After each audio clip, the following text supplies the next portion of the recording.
excelente noite a todos. Boa noite. Sejam todos bem-vindos nessa terça gostosa, maravilhosa. Vamos aos recadinhos rapidinho. Programa Caminho da Luz, com o Rick Tosta, toda sábado, às 8 horas, das 8 às 9. No mural tem um detalhe de todos os participantes. A evangelização infantil, para quem tem interesse também em todos os detalhes lá no mural. Toda quinta-feira estudo o livro dos Espíritos, das 8 às 9. Não é fechado, é aberto a qualquer momento, pode entrar. Tá? Então, se tiver alguém conhecido que deseja aprender um pouco com nós, muito interessante, essa da garantia maior. Estamos fazendo a campanha do Abrir Nosso Lar. Arroz, feijão, sal, açúcar, papel higiênico, o que puderem trazer, no final do mês vamos levar lá. Ou conforme for acumulando também, tá? Toda terça e quinta, às 5 horas, Evangelho no Lar, no Face do Cefec, pelo Dagoberto. Vamos clicando todo mundo lá, fazendo o Evangelho. Gostoso, vamos fazer o Evangelho antes de vir aqui, não parece, hein? Uma harmonia gigante. Nossas massas, estamos na reta final dela. Vamos entregar esse mês, dia 28. Eu sou Fiole e aqui com nós eu estreio a lasanha, tá? R$32. Pode procurar qualquer um da casa. Estamos fazendo até o dia 17, estamos pegando um momento aí. Isso daqui é as palestras do mês de outubro, mais detalhes no mural. As de sábado agora também. Sábado agora temos o Tiago, já tem um tema dele, ajuda-te e o céu te ajudará. Hoje, do nosso amigo Vinícius, já está aqui presente, contemplarmos um pouco de conhecimento, possamos trazer muito, levar muito aprendizado. Antes agora do sorteio, queria falar com o pessoal, quem aqui é associado da casa? Levanta a mão aí. Tá, então hoje, após a palestra do espaço, nós vamos ter a reunião com todos os associados e os trabalhadores da casa. Nós vamos expor os regimentos da casa. Vamos fazer um regimento e todos os associados e os trabalhadores vão ter que ficar para dar sua opinião, que acham, ideias, tá? Depois uma outra reunião só com a direção para fazer a votação de como vai ser. Então, acabando a palestra, todo mundo sentando no seu lugarzinho, quietinho, e iniciaremos a reunião. Agora vamos ao sorteio. Que número foi? 30. É o 30. Vinícius, de 1 a 30, por gentileza. 15. De 1 a 15, de 1 a 30. 22. Ganhou? De 1 a 30.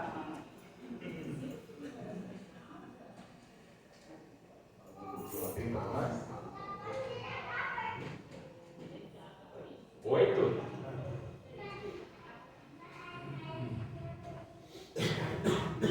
Então vamos agora todo mundo, fechando nossos olhos. Vamos nos concentrando. Vamos deixando essa musiquinha tomar conta do nosso ser. Mentalizando a casa, limpando, mentalizando isso.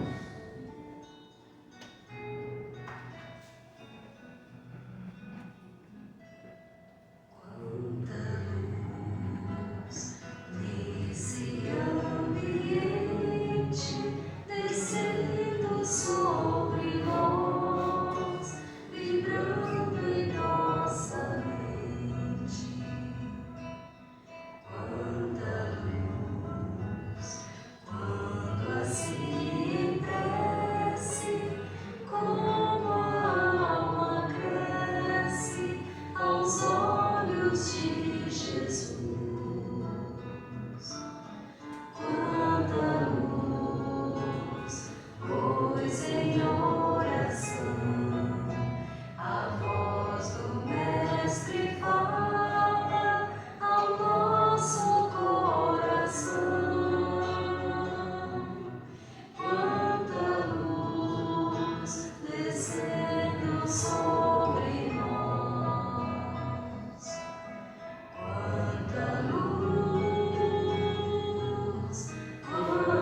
Vamos fechando os nossos olhos, elevando o nosso coração, o nosso pensamento a Jesus.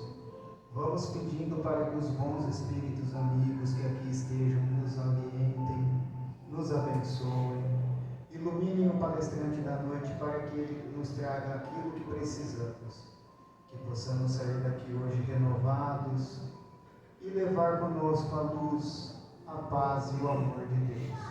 Que assim seja. Vinícius, a casa é sua.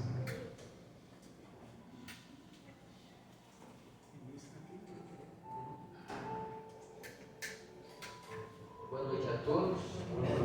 O som está bom? Está dando para ouvir bem? Senão eu aumento a voz. Tá bom? Que ótimo. É uma alegria muito grande estarmos aqui mais um dia, mais uma noite, para estudarmos um pouquinho mais sobre o Evangelho do Cristo, sobre esse manual de conduta, esse roteiro para nos conduzir no caminho que nos leva até a tão desejada felicidade. Então, para nós, sempre que nos encontramos nessas oportunidades, é um momento de muita alegria, de muita empolgação, euforia mesmo, pois ficamos felizes, porque temos a plena certeza de que, ao nos reunirmos 2 ou 3 pessoas, que sejam, ou mais, em nome do Cristo, Ele nos prometeu que lá estaria entre nós. Então, para nós é um motivo de alegria muito grande. Por isso que rogamos a Jesus que nos abençoe, nos inspire, a todos nós, e que nós tenhamos a disposição de abrirmos para recebermos essa luz divina que jorra sobre nós e que se expande por todo o universo. Como diz o benfeitor espiritual Emmanuel, que palmo a palmo vai conquistando os corações humanos. Que Jesus nos abençoe. Hoje nós selecionamos, para refletirmos um pouquinho, uma passagem constante de 2 evangelistas, tanto de Mateus como de Lucas. Mateus capítulo 7 e Lucas capítulo 13, em que Jesus, ao iniciar sua pregação, ele ia transitando pelas aldeias, pelos vales, pelas regiões mais diversas, e as pessoas, por perceberem que ele falava como quem tinha autoridade, como diz Mateus, não como os escribas que falavam, mas não faziam, ele ia conquistando os corações e, por conseguinte, por estar com a vibração em sintonia sempre com a lei divina, a lei de amor, ele era capaz de proporcionar uma atmosfera espiritual ao seu redor que, ao adentrá-la, com o coração aberto, as pessoas saíam curadas, transformadas. Aqueles que escutavam com ouvidos de ouvir as suas prédicas saíam dali repletos de esperança, mas, acima de tudo, conscientes do dever que nos incumbe. Vejam que interessante. Mateus já vai nos dizer no capítulo 1 do Evangelho, segundo a sua ótica, que Jesus havia sido prenunciado como o Salvador. Pois Jesus, em aramaico, é exatamente Salvador, aquele que nos salva. Mas nos salva do quê ou de quem? De nós mesmos, como disse o evangelista Mateus, de nossos próprios pecados. Vejam que interessante. Ele veio anunciando, pregando, realizando obras fantásticas, maravilhosas, que nós, por admirá-las com olhos de ver, chamávamos, como chamamos, de milagre, algo admirável, e não algo sobrenatural, não algo admirável, milagre da vida, que aqueles que têm olhos de ver conseguem contemplar. E assim ele foi anunciando que era chegado até nós o momento do reino de Deus ser instalado, fundado, estabelecido, construído dentro de nós. Vejam que interessante. Não um reino exterior, mas um reino interior. E ao anunciar tudo isso, de repente uma pessoa fica um tanto quanto indagando-se com dúvidas e pergunta: Senhor, o Senhor então quer dizer que poucos são os que se salvam? Sim, porque ao percebermos os seus ensinamentos, logo constatamos que não são todos que praticam. O Senhor nos diz, nos esclarece que nós devemos louvar a Deus, honrá-lo em espírito e verdade. Mas o que nós vemos são as pessoas sacrificando as questões divinas em prol dos seus interesses, em prol da realização de suas vontades, e não da vontade do Pai que está nos céus. Então são poucos os que se salvam. Não basta que nós venhamos a ir comparecer aos templos religiosos, às sinagogas, não basta que façamos as ofertas, não basta que diante do gasofilácio depositemos ouro, mirra, seja lá o que for, não basta.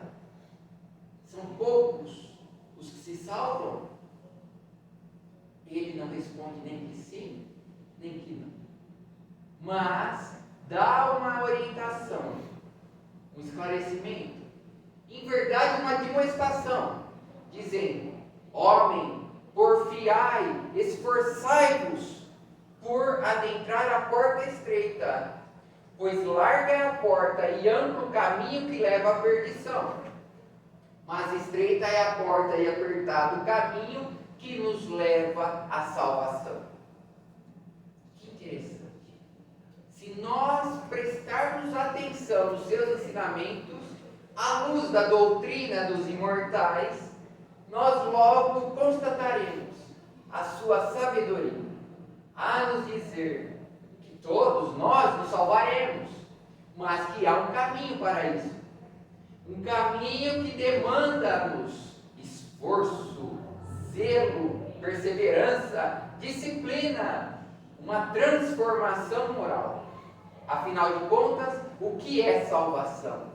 Senão a evolução, o progresso, o crescimento, a autoiluminação, a autoeducação do espírito e a doutrina dos imortais, que somos nós, mas não somente dos imortais, daqueles que atingiram os picos das cumeadas evolutivas, a nos dizerem que todos nós chegaremos, mais cedo ou mais tarde, ao destino, a comunhão com o Pai.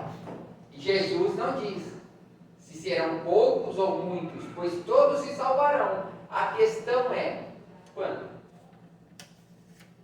Mas como assim quando? Se eu sou imortal, vou me salvar do quê? Dos meus pecados, dos meus equívocos, dos meus desatinos, das minhas más tendências, dos meus pendores equivocados, das minhas inclinações ruins, do meu egoísmo, do meu orgulho, da minha ambição, da minha vaidade, da minha prepotência, soberba e tantas outras coisas mais, que nós, seres humanos, por ainda estarmos com a mente um tanto embotada, um pouco limitada, acabamos carregando conosco. Vejam só, os imortais já nos diziam que o grande mal da humanidade terrena, logo do nosso planeta, se chama egoísmo. O egoísmo e seu filho predileto, o orgulho, que decorre do egoísmo. O egoísmo, a doutrina, ismo, de doutrina do eu. Egoísmo, a doutrina do ego, do eu como centro do universo. Interessante notarmos que quando nós começamos a nos achar como centro do universo, nós começamos a exigir daqueles que estão ao nosso redor que satisfaçam as nossas vontades. Quando Cristo vem e nos conclama que devemos aprender a servir. E por que ele diz isto? Que temos que servir, que feliz é quem serve, e não quem é servido? Porque ele bem sabe o que há no nosso coração. Ele bem sabe a fase evolutiva em que nos encontramos, que faz parte da jornada, é que nessa sequência evolutiva nós ainda não compreendemos que feliz é aquele que tem menos vontade, menos necessidades. Necessidades, por óbvio, segundo a nossa visão deturpada, limitada, equivocada. Necessidades que nós criamos, ilusórias. Necessidades de um carro novo, de uma casa suntuosa, de pessoas a me servirem, de tantas situações que vão nos deixando cada hora mais apegados, anelados a nós mesmos, incapazes de vivermos e convivermos em sociedade. Achamos que a sociedade está para nos servir, sem nos perguntarmos qual a parte que me cabe nesse latifúndio. A parte de trabalho, a parte de desenvolvimento, a parte de realização. Qual a parte, qual a tarefa, a minha missão? A minha missão será que é ficar realizando coisas que me contentam, que enaltecem e inflam o meu ego? Ou será que é fazer aquilo que Deus espera que eu faça, que eu realize? Já nos perguntamos isso? Qual a razão de todas as nossas atividades cotidianas, dos nossos afazeres diários, das nossas incumbências realizadas? Realizamos por quê? Com que objetivo? Qual a razão e propósito? Temos que nos indagar. Indagarmos-nos para que tenhamos consciência de que tudo tem uma finalidade pedagógica. Uma finalidade de fazer eclodir em nós as potencialidades latentes. Sim, as virtudes, os tesouros divinos que jazem dormentes, escondidos dentro de nós e que demanda que nós mesmos procuremos, cavando em nós mesmos, através da meditação, da reflexão, para que venha a luz, como um diamante incrustado, que demanda uma limpeza, uma lapidação para que brilhe a sua luz. Disse-nos Jesus: brilhe a vossa luz. A luz que jaz em ti, aguardando que através do óleo do trabalho você a mantenha acesa. E olha que coisa mais linda. E a doutrina dos imortais nos esclarece que salvação é essa evolução, esse progresso ascendente rumo a Deus nosso Pai, a sua comunhão. Aí nós nos perguntamos, então quer dizer que porfiar, se esforçar por adentrar pela porta estreita, tem um significado? Sim. E que poucos são aqueles que assim se deliberam e decidem? Sim. E por quê? Porque vai no caminho oposto dos nossos interesses. Qual que é o meu interesse? Eu gostaria de... Mas será que esta é a vontade do Pai? Será que essa é a razão de ser? Aquilo que pensamos, desejamos, anelamos, será que é de fato necessário? Ou será que é supérfluo? É uma questão de meu interesse, mas que eu não necessito. Já se questionaram sobre isso? Qual a razão de tudo que eu faço? Porque todas as manhãs, ou todas as tardes, ou todas as noites, a depender da profissão, da situação de cada qual, a pessoa desperta no corpo e vai realizar atividades. Para, após algumas horas, o corpo demandar o repouso, ele voltar-se para o seu aconchego do lar, colocar o corpo para descansar, para horas após voltar a acordar, a despertar. Dia após dia, semana após semana, mês após mês, estação após estação, ano após ano, e assim vão se renovando as oportunidades sucessivas. Para quê? Pois muitos, por não compreenderem a razão do ser, acabam entrando num processo de desânimo, num processo de autoflagelação mental, num processo de depressão, num processo de perda de ilusão. Que maravilha! A pessoa já está perdendo a ilusão criada, cultivada, alimentada por ela própria. As ilusões que nós aderimos, as quais adquirimos, aquelas que nós muitas vezes nos deixamos levar pelas ilusões da vida material. Qual a razão disso tudo? Nós poderíamos perguntar, como Kardec perguntou, qual a finalidade da encarnação? Pois se somos espíritos imortais, estamos num corpo material, que nós chamamos de carnal, ele logo dá o nome, encarnação. Uma palavra, diga-se de passo, que não existia. Se você procurar na Bíblia, por óbvio que você não vai encontrar nada sobre a palavra encarnação. Espiritismo menos ainda. Por quê? Porque são termos cunhados por este espírito de escola para nos deixar claro e delimitado que nós somos espíritos num corpo de carne, espíritos encarnados. E que espiritismo, ismo, a doutrina do espírito ou dos espíritos, vem nos esclarecer sobre Deus, sobre nós e a vida futura. Vejam que coisa maravilhosa. Qual a finalidade, portanto, da encarnação? Dupla finalidade. Primeiro, se desenvolver, se aprimorar, desenvolver em nós a inteligência e a capacidade de se solidarizar, de trabalhar em prol das pessoas. Desenvolvimento próprio.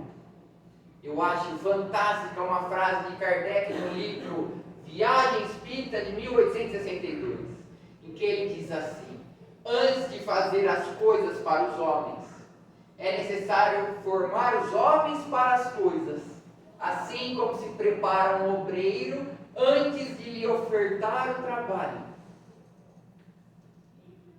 Veja que lindo, que profundo. Estamos nos desenvolvendo, adquirindo inteligência, capacidade de realização, para quê? Para realizar. Para participar com Deus da cocriação e administração do universo. Olha que fantástico. Mas compreendamos, se é para colaborar com Deus na administração do universo, nós temos que analisar quais são as minhas potencialidades já desenvolvidas. Quais são as minhas faculdades? Sou uma pessoa inteligente? Sou uma pessoa proativa? Sou uma pessoa paciente? Uma pessoa resignada? Uma pessoa como eu sou? Pois aquele que não se reconhece esconde o tesouro que tem dentro de si. És inteligente? Saiba, você tem uma missão. A missão do homem inteligente na Terra: ajudar os seus irmãos a desenvolverem-se intelectualmente. És uma pessoa resignada? Qual a missão? Servir de exemplo de resignação. És uma pessoa paciente, tolerante? Qual a sua tarefa? Compreender as imperfeições dos outros e, na medida do possível, tentar ajudá-las. Mas, e se eu me deparar com a situação que eu não percebo nenhuma virtude em mim? Antes de tentar fazer, procure se desenvolver. É a razão profunda da frase do Cristo quando ele diz assim: homens, não sejais hipócritas. Antes de procurar tirar o argueiro, um cisco do olho do teu próximo, procure primeiro tirar a trave que está no teu. para depois tentar descobrir como ajudar o teu irmão a tirar o cisco que está no teu olho. Em outras palavras, primeiro aprenda a fazer, para depois, no próximo passo, você fazer, você realizar. Tenho que me alimentar, vou aprender a cozinhar. E assim eu aprendo, preparo o mantimento e me alimento. Isso nas questões comezinhas da nossa vida carnal. Mas nós já sabemos que somos muito mais do que este corpo. Se somos muito mais do que este corpo, eu tenho que me preocupar também com o alimento espiritual. Se eu faço a higiene do corpo físico, tenho que fazer também a higiene mental. Se eu procuro desenvolver os músculos, eu tenho que procurar desenvolver também o intelecto. Se eu procuro realizar algo, a construção de uma casa, eu tenho que procurar construir também o reino de Deus no coração. Corpo são, mente sã, homem perfeito. São poucos os que se salvam. Nós podemos traduzir na seguinte pergunta: são poucos os que se esforçam para se tornarem melhores? E vem Jesus e nos diz: sim, são poucos. Mas se você se preocupar contigo, que é a sua razão de ser, você procurará porfiar por adentrar pela porta estreita, que é apertado o caminho. Porque na vida, muitos querem a porta larga, o caminho amplo da perdição. Da perdição do quê? Da paz de consciência. Perde-se a alegria de viver. Dizem os imortais que muitas pessoas são levadas ao suicídio em virtude do desgosto pela vida. Mas o que levou ao desgosto pela vida? A maioria das vezes, porque elas já perderam o prazer de tanto saciar as suas vontades. Olha que interessante. A pessoa que se fez caprichosa, mimada, aquela que se você disser algo, logo se melindra, suscetibilidade exacerbada, que não é privilégio de ninguém. São características da imperfeição moral daqueles que ainda não compreenderam a finalidade da vida na terra, a vida moral. Ah, se alguém falar algo que me desagrade, se alguém ousar me corrigir, me advertir, me orientar, como o governo se atreve a me orientar, eu não preciso. Olha, as pessoas suscetíveis ao melindre, pessoas que não aceitam nada, se acham muito sabedoras e acabam se perdendo na vida. Foi o que levou à crucificação de Jesus. Sim, as pessoas não admitiam que ele se destacasse, que ele fosse enaltecido pelo povo, que ele os corrigisse, os orientasse. Não. Quem é este? Esse não é filho de José? Filho de Maria?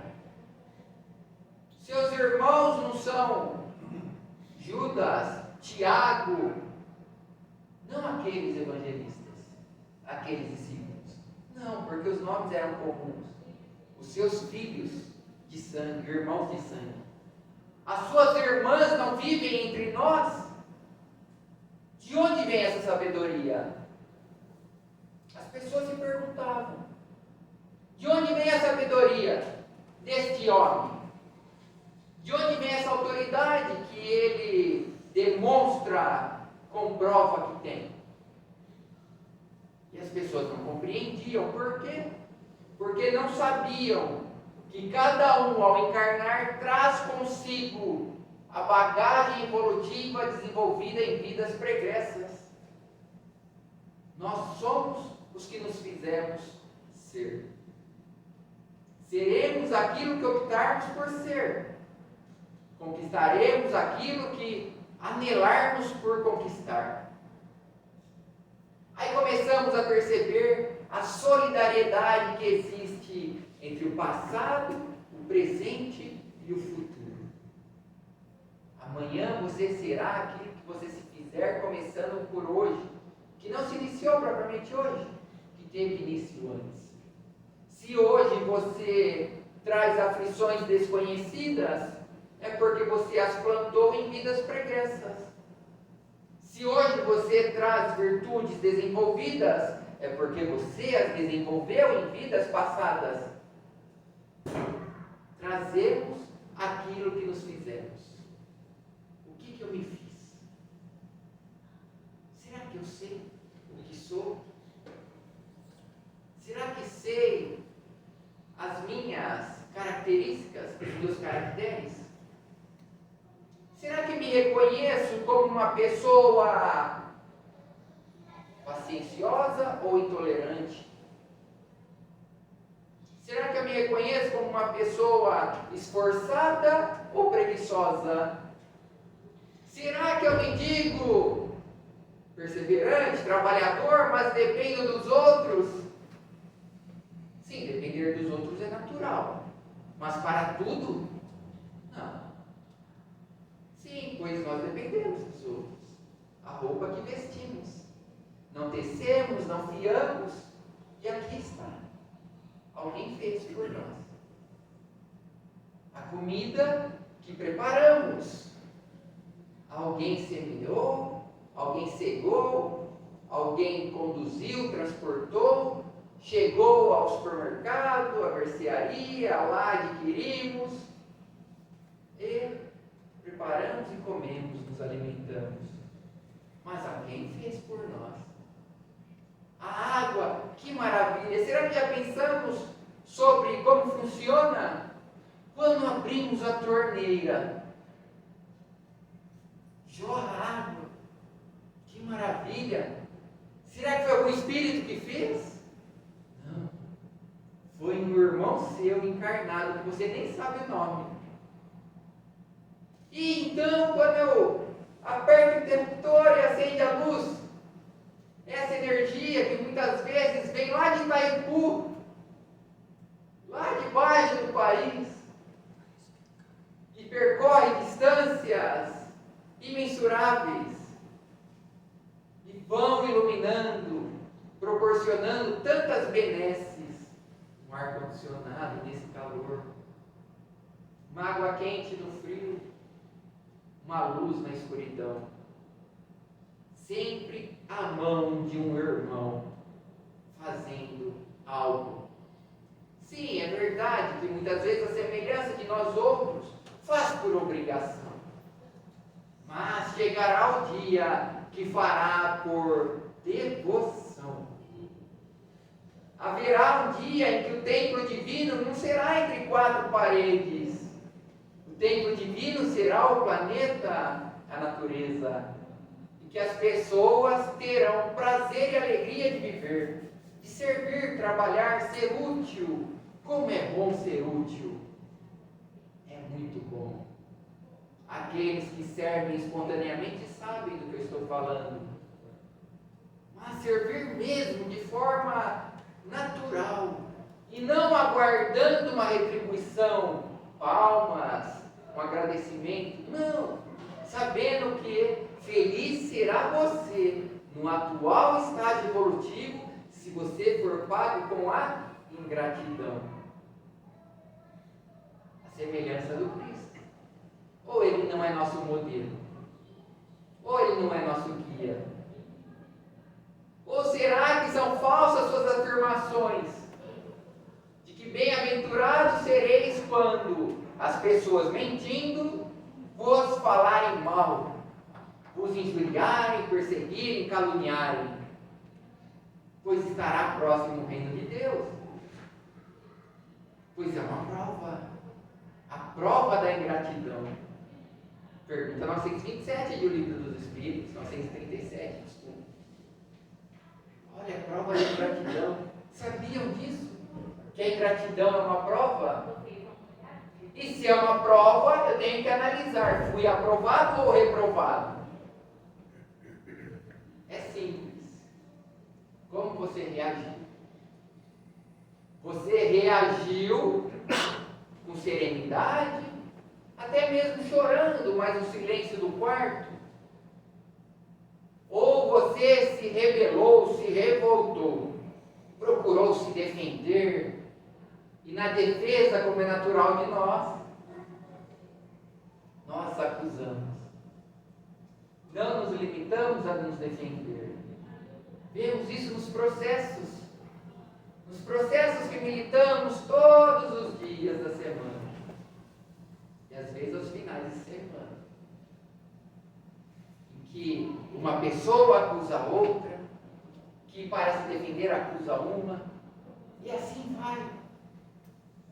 Aí vem alguém que se diz uma pessoa exemplar e toma uma decisão e projeta na sua decisão todos os seus conflitos existenciais. Não foi assim que aconteceu no Sócrates, 500 anos, 450 anos, mais aproximadamente, da vinda do nosso Senhor?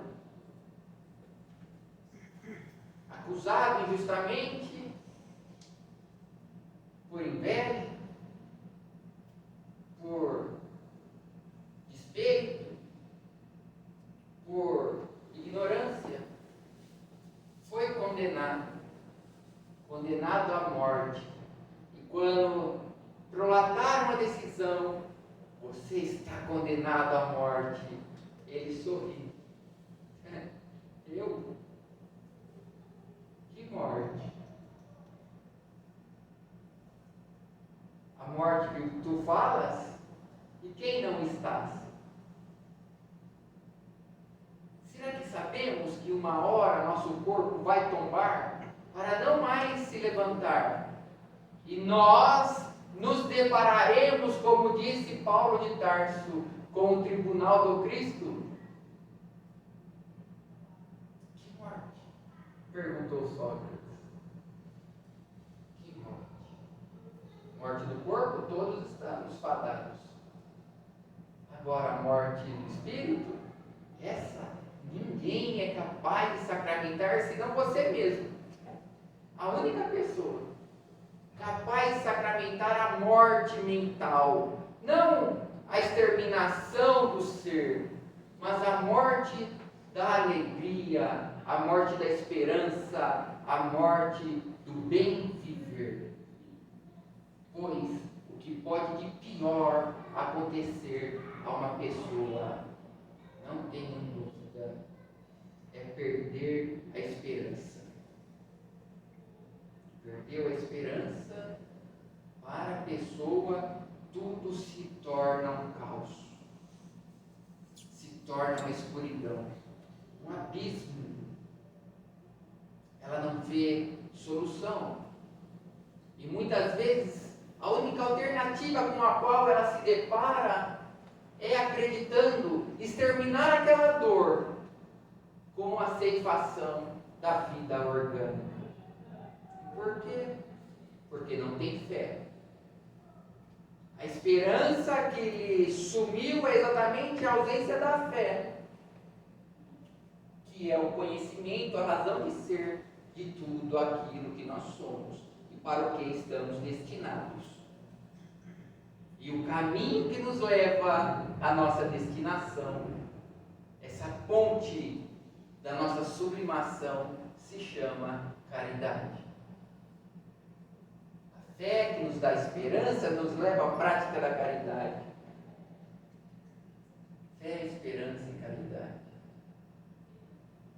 tríade sequencial que o Espírito vai desenvolvendo e conquistando, passo a passo. E Sócrates, eu estou condenado? Eu sei para onde vou, estou com a consciência tranquila, e eu sei que a cada um é dado segundo seus méritos. Para onde eu vou, parafraseando Cristo, poderíamos dizer: vós não podeis ir por hora, porque é uma questão vibracional, vibratória. Diga-me onde está o teu pensamento, que eu lhe direi onde está o teu coração. Onde está o meu pensamento? Onde está o meu coração? Ao deitar-se e levantar-se no dia seguinte ou no mesmo dia, como você desperta? Desperta como quem descansou ou como quem se agitou? Como desperta? Pois se estivermos dormindo espiritualmente, viveremos como sonâmbulos. Levanta, come, bebe, se veste, se higieniza, procria e morre. Olha que coisa. Mortos-vivos. É isso que o Cristo não quer que sejamos. Por isso ele disse: queres ser feliz? Vem e me siga. Queres o reino de Deus? Me siga. Mas Senhor, eu tenho que deixai aos mortos o cuidado de enterrar seus mortos. Meu Deus, que frase profunda. Você já viu um defunto enterrando outro? Não? Nunca viram? Não dá, né? Então o que ele quer dizer com isso? Morto enterrando morto não é defunto. É aquele que tem a vida vegetativa, não a vida mental. Porfiai por entrar pela porta estreita, ou seja, faça diferente, tenha consciência, seja vivo. Seja vivo. Costumamos brincar que tem uma frase muito do nosso grado, que nos agrada de forma, e que é a frase do capeta. Você ouve ela no comércio, no shopping center, que diz assim: você merece. Compra, você merece. Compra. Aí você entra, eu vim comprar uma calça jeans e sai com 4. O que era necessário? Uma calça ou 4? Aí você sai para comprar um tênis. Aí o vendedor te ludibria e você sai com tênis de atleta. Você sai com tênis de corredor. Um tênis cheio de amortecimento. Placas fantásticas. Aí eu pergunto: mas você corre? Ah, não. Faz caminhada? Também não. Então, para quem investiu tanto dinheiro num tênis? Saiu o iPhone 15. Estão sabendo? Eu tenho um cliente que às vezes me liga, cai a ligação, ele fala: Vinícius, saiu o iPhone 15. Falei: que bom, compre para você. Se quiser me dar um de presente, eu aceito. Aí ele me liga, dali 2, 3 dias, cai a ligação: Vinícius, saiu o iPhone 15. Eu falei: que maravilha, já sei. Para eu te dar um de presente, eu aceito. Que eu não preciso. Mas se quiseres me dar, eu aceito. Necessário e supérfluo. O que é necessário? O que de fato te faz feliz?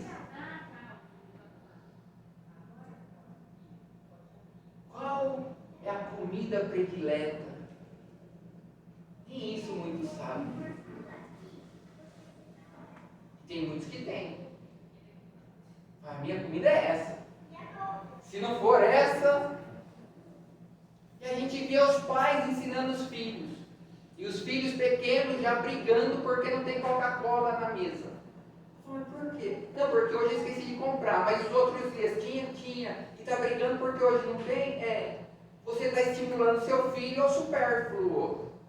Um espírita não pode. Não pode. Não é que não pode tomar Coca-Cola. Não disse isso. Diz que você não pode deixar de educar o seu filho. Essa é uma missão. Não estava falando de missão? Qual a minha missão? Você é pai? Você é mãe? Você tem uma missão. Tem uma missão. Desenvolver naquele ser toda a potencialidade possível, como disse Emmanuel Kant. Essa é a finalidade da educação. Desenvolver no ser toda a potencialidade possível que lhe leva à perfeição. Ou, como disse Kardec, desenvolver no ser os caracteres morais. Ela sei que é moral? Tem que descobrir. O que é moral? Moral é relativa. Não. Moral não é relativa. A moral ou é ou não é. É a lei divina, pergunta 629 do Livro dos Espíritos, está lá. Aquilo é moral. Temos nos chateado, às vezes, ouvindo expositores, falando que não sabem, coitados. São cegos, condutores e cegos. Querem falar porque querem se destacar. Querem ocupar o púlpito para ganhar visibilidade, alimentar o ego, mas conhece? Sabe do que está falando? Não sabe. Infelizmente, a grande maioria não sabe. Isso quando não usam da inteligência para fazer apologia às suas defecções morais. Não, o espírito é assim, olha, o espírito não tem sexo. Então, não tem sexo. Você pode, sendo homem, amar outro homem, claro que pode. Sendo mulher, amar outra mulher, claro que pode. Eu amo meu pai, eu amo meus irmãos. Aí eles vão e caem na depravação. Não pode falar disso numa casa espírita. Não. Qual a finalidade da religião? Se não a sublimação do ser? Se ninguém disser que está errado, a pessoa sai fazendo errado. Eu amo minha mãe, mas não transo com ela. Eu amo meu pai, mas não transo com ele. Meu irmão, ele é bonito. Mais bonito também, né? Mais alto do que eu. Quase 2 metros. As mulheres fora falam assim, nossa, imagina esse homem com cabelos grisados. Eu falo, toma vergonha na cara. Você é casado. Ele é bonitão, né? Alguém tinha que ser na família. Ele é. Aí eu falei assim, olha, mas eu não transo com ele. Nem com o outro que é mais feinho, coitado. Também não. E eu amo ele também, embora a gente não se entenda, né? Natural. Acontece. Ele tem os desejos dele, eu tenho os meus, eles se chocam. Com a minha irmã também não. Sem depravação. Tudo tem um porquê. Mas Vinícius,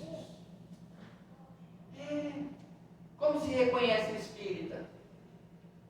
Capítulo 17 do Evangelho segundo o Espiritismo. Reconhece-se o verdadeiro espírita pela sua transformação moral, pelos esforços que ele faz para domar seus maus pendores, suas más inclinações. O que o corpo está querendo me ensinar?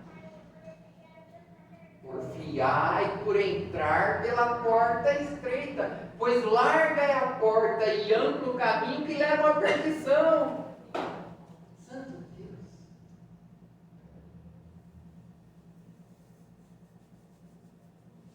É fácil? Não é fácil. Por isso que tem que se esforçar para entrar pela porta estreita.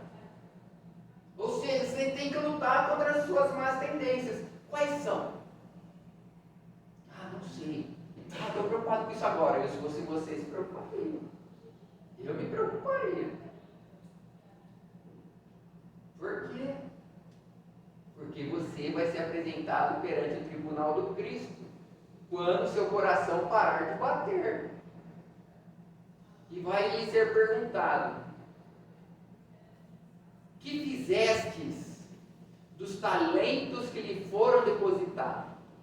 Que fizeste do corpo que lhe foi confiado? Que fizeste dos seus familiares? Que fizeste da tua profissão?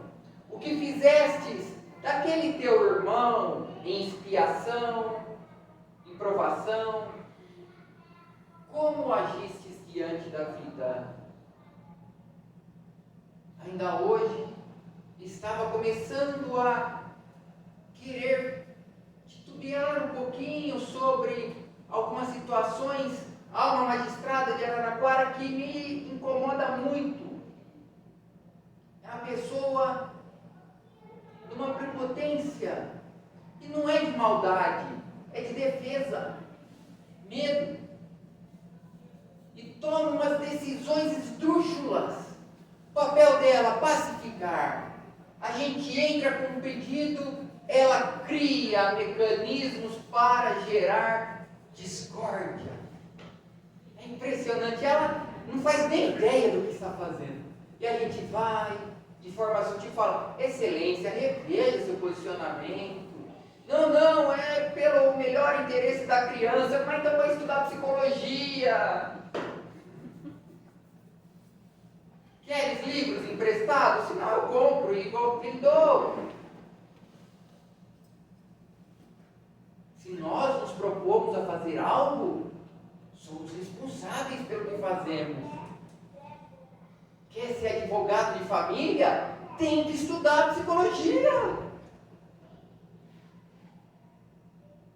Não tem jeito. Senão só faz besteira. Que interessante que ela age de acordo com algo novo, contrário a algo novo. Esse algo novo é da década de 70. Desde 1970 já está a psicologia definindo. Aliás, eu falei assim, está errado. Não é de 70, não. Eu não vou falar do Cristo, que é ignorância, né?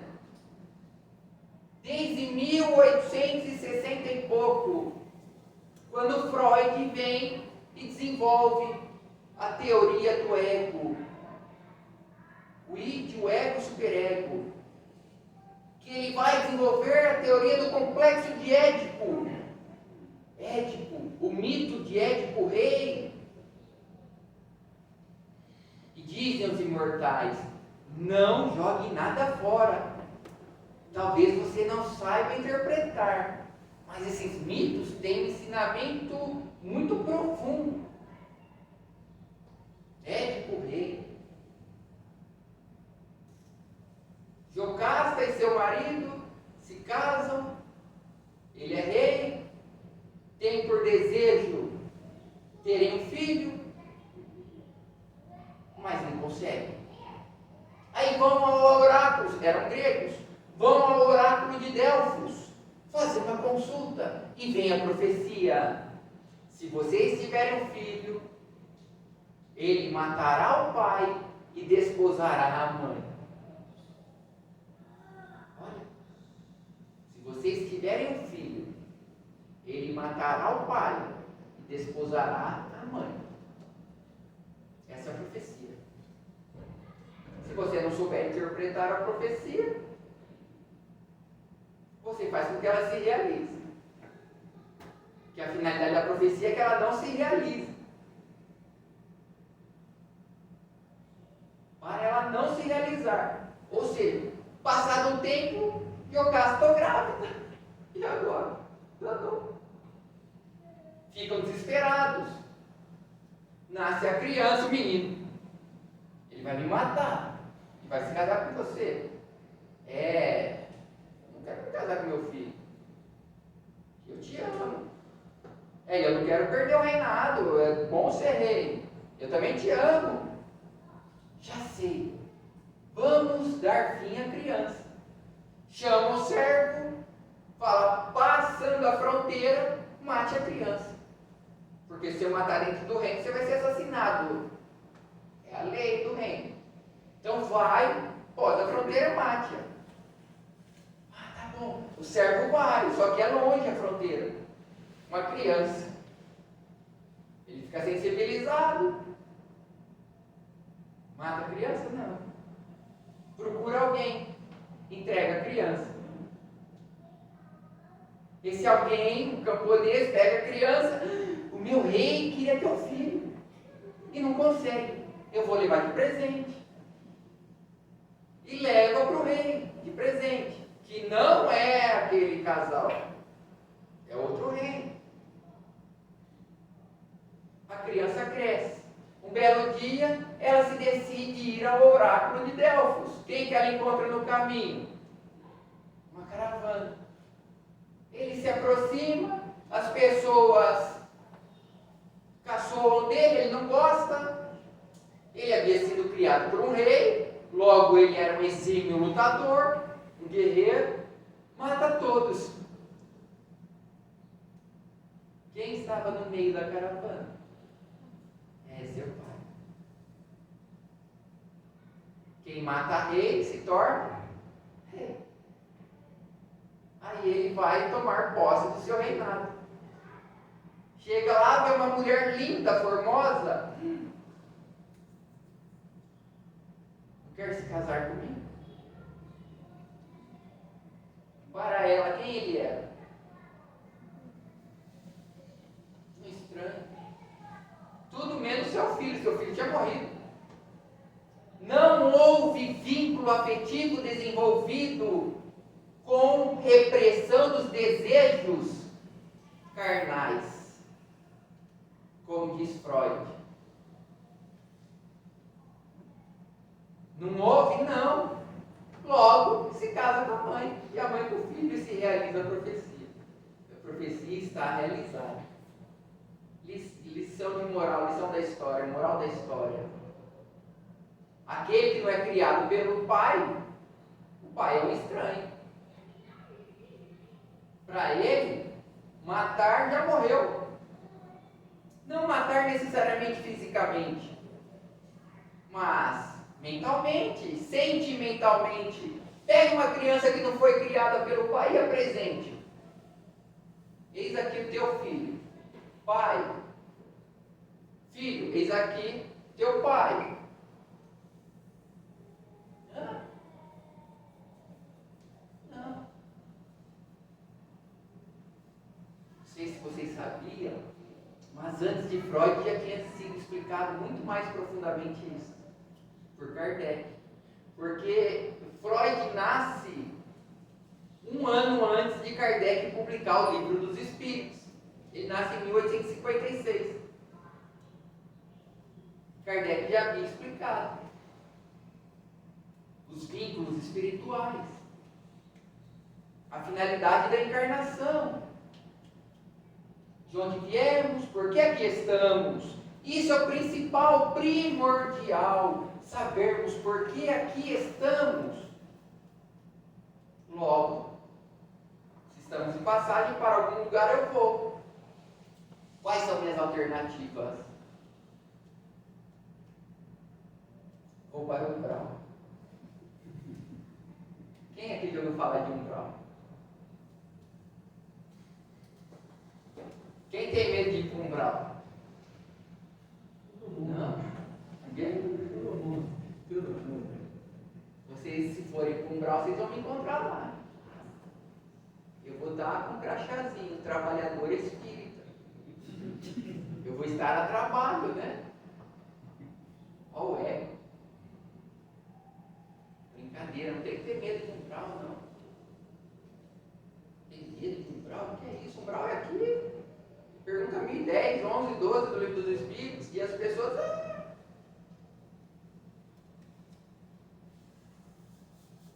Umbral. Enfim. Procure a porta larga que você vai com umbral.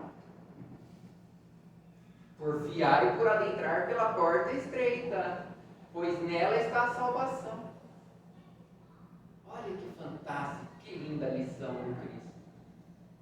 Por isso, meus irmãos, minhas irmãs, lembremos sempre, nós estamos aqui com um propósito transcendental, de desenvolvimento das nossas virtudes, das nossas potencialidades. Para isso temos que ter um rumo, uma meta, uma orientação. E nós encontramos, como disse muito bem nosso irmão, no Livro dos Espíritos, a obra fundamental da doutrina espírita, a obra básica. Esta é a básica. As outras são seus desdobramentos, sua complementação, seus pormenores. Primeiro livro do Livro dos Espíritos, que é feito de 4 livros. A causa primária. É o último livro publicado por Kardec, a Gênese. Segundo livro, a vida no mundo espiritual. O Livro dos Médiuns. Não só. Também o livro Céu e Inferno, que vai ser mais propriamente catalogado no último livro do Livro dos Espíritos, Esperanças e Gozos Futuros. Mas tem o principal, que é o livro 3, As Leis Morais, o Evangelho segundo o Espiritismo. Temos que estudar para saber, para ter plena consciência do que sou, para onde vou, porque aqui estou. E assim nós vamos nos desenvolvendo, potencializando nosso tempo, para não perdê-lo, o tempo, com questiúnculas, com questões pequenas. Não nos entregarmos aos atrativos dos gozos, dos bens terrenos de forma desproporcional. Não criarmos necessidades fictícias. E assim sucessivamente. Reitero o convite feito pelo nosso irmão. Venham participar do Livro dos Espíritos, do estudo. É muito bom. Vai te proporcionar o autoconhecimento e a autotransformação, a evolução. Quero agradecer a todos pela atenção, pela compreensão e rogo a Jesus que nos abençoe, nos ampare, continue nos inspirando para que consigamos chegar perante o tribunal divino e dizer: eis aqui a multiplicação dos talentos. E o Cristo dirá: bom e fiel servidor, passai pelo meu lado direito e entrai no gozo do Senhor. Obrigado a todos. Vinícius, você faz a prece inicial com nós? Viu?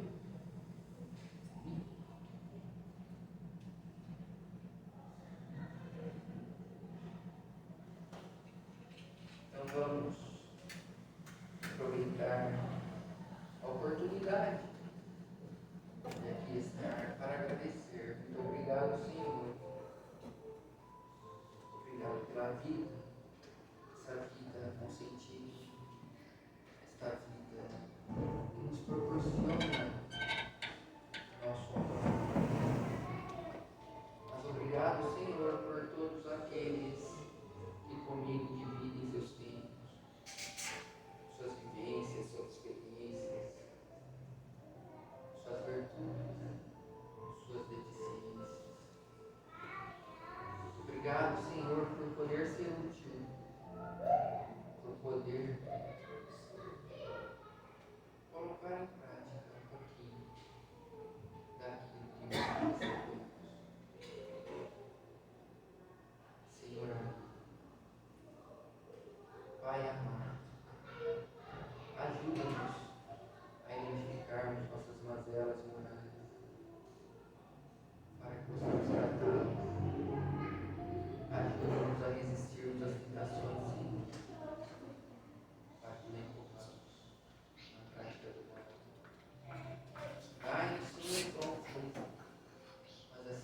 Jesus,